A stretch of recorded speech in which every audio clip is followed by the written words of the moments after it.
હવે વાત કરીએ નવરાત્રી પહેલા વરસાદની રમઝટની।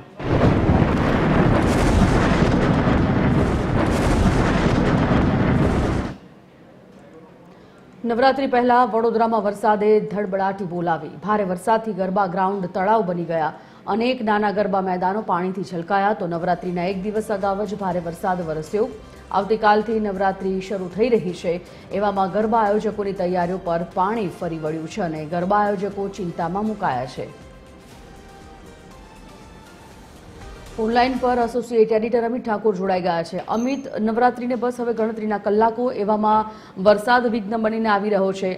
વડોદરામાં ખાસ કરીને વાત કરવામાં આવે તો આયોજકોની કેટલી ચિંતા અને કયા કયા વિસ્તારોમાં ખાસ પાણી ભરાયા છે?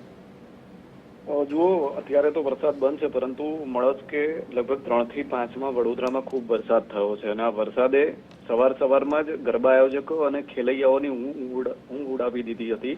અત્યારે તો વરસાદ રોકાયો છે એટલે થોડો હાશકારો છે, પરંતુ જે રીતનો વરસાદ સવારે 3 થી 5 15 મિલીમીટર જેટલો વરસાદ પડ્યો છે અને તેને કારણે પરિસ્થિતિ એ થઈ છે કે વડોદરાના નાના જેટલા ગરબા ગ્રાઉન્ડ છે એ તમામ તળાવ બની ગયા છે, પાણીથી છલોછલ થઈ ગયા છે। અત્યારે એ પાણી કાઢવાના પ્રયત્નો થઈ રહ્યા છે, પરંતુ વરસાદે ચિંતા વધારી છે, વાત ચોક્કસ છે અને મોટા ગરબા આયોજકોની ચિંતા સૌથી વધારે વધી ગઈ છે। એટલા માટે કારણ કે હજુ 2 દિવસ પહેલા જ વરસાદ પડ્યો, તેને કારણે મોટા ગરબા ગ્રાઉન્ડોમાં કીચડ થઈ ગયા હતા। એ કીચડ કાઢીને સરખા મેદાનો કરવા માટેના પ્રયત્નો થઈ રહ્યા છે। તે વચ્ચે સવારે જે વરસાદ પડ્યો છે તેને ફરીથી આખા જે તૈયારી છે, આયોજન છે, તેના પર પાણી ફેરવી દીધું છે। મોટા જે ગરબા આયોજકો છે, વડોદરા નવરાત્રી ફેસ્ટિવલ ઉપરાંત યુનાઇટેડ વે ગરબા ફેસ્ટિવલ, ત્યાં પણ અત્યારે કીચડ અને પાણીનું સામ્રાજ્ય જોવા મળી રહ્યું છે।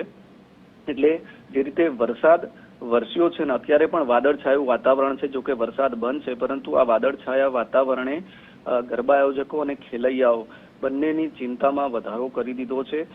ગણતરીના કલાકો બાકી છે, આવતીકાલથી નવરાત્રીની શરૂઆત થઈ રહી છે, પરંતુ તે પહેલા વરસાદ હજી પણ રોકાઈને પડી રહ્યો છે। તેને કારણે વડોદરાના તમામ જે ગરબા આયોજકો અને ખેલૈયાઓ છે એ ચિંતામાં છે। વરસાદ રોકાય ત્યારે ફરીથી તૈયારીઓમાં જોતરાઈ જાય છે, પરંતુ પાછો વરસાદ પડે છે અને તેમની તૈયારીઓ પર પાણી ફરી વળે છે। એટલે વરસાદ સ્વાભાવિકપણે વડોદરાવાસીઓની ચિંતા વધારી રહ્યો છે અને ગણતરીના કલાકો જ્યારે નવરાત્રીના બાકી છે તે પહેલા જે વરસાદ પડી રહ્યો છે તેને કારણે આયોજનોમાં પણ ખૂબ મુશ્કેલી પડી રહી છે।